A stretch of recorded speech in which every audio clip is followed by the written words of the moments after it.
Bumalik kami, nakigala kami sa sahig, banik lang. Gusto ko rin lahat ng Pilipino makatikim ng kutsyon. Ay, stress. Nako, hindi ko rin pinapansin yung stress na yan, tatandala ako.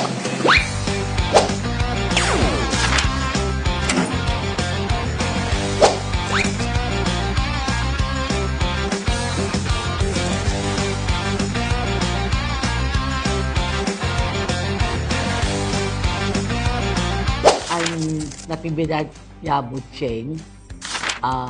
I will be 80 years old on December. Sino po naging inspiration nyo to pursue po yung Duratex? Dumalik kami, nakigala kami sa sahig, banik lang. Kaya iniisip ko din, gusto ko rin lahat ng Pilipino makatikim ng kutsyon. Pag may pera kayo, kayo na bumili. Ha? Para yung libre natin, bibigyan na lang natin sa mas nangailangan sa atin.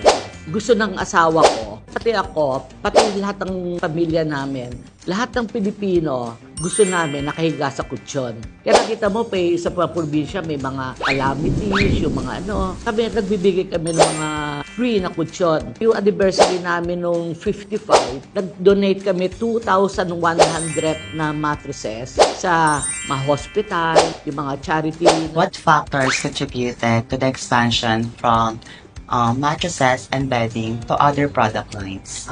Nag-umpisa tayo, talaga bread and butter natin. Foam.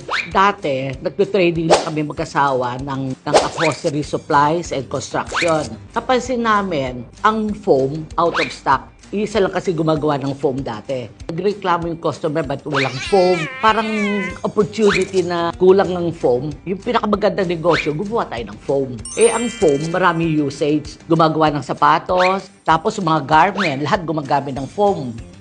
Doon kami nag-umpisa. Maraming industries na sinerve namin. Kami din nagsusupply sa Toyota at sa ibang car manufacturers ng car seats dahil gawa sa foam.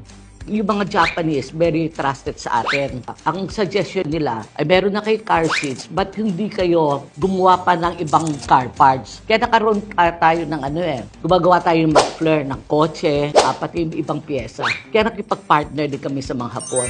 Yung mga Hapon, sobra trusted sa ating kumpanya. Kaya sila mismo nagsasuggest, gawa kayo nito. Ay papakilala sa amin yung mga Japanese supplier, mga manufacturers para may tie-up kami dito. Ano po yung susi nyo to growing your business?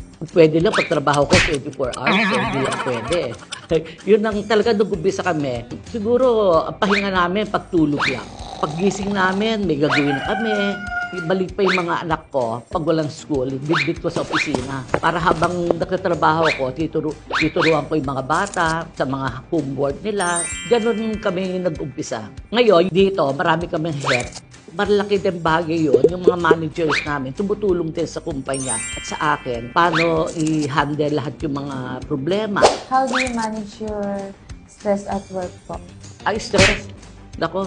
Hindi ko rin pinapansin yung stress na yan, tatandala ako. Hindi, lahat naman talaga yung problema, may solusyon. Dati, medyo stress. It's very stressful nung umpisa pa kami. Pero ngayon, ang dami na natin mga kasama sa trabaho. Malaking tulong na babawasan yung stress ko. Almost 60 years na ako nakatrabaho. Pag-graduate ng high school, nakatrabaho na ako . Importante tao . Yung mga empleyado mo, importante yan. People, yun ang asset namin.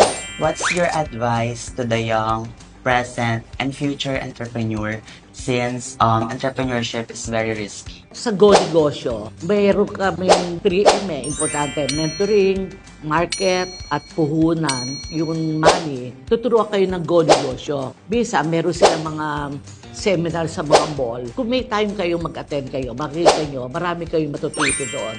Kasi lahat ng advisor doon, mga successful businessman, businesswoman, pwede nyo itanong kung anong opinion nila tungkol sa hilig nyo.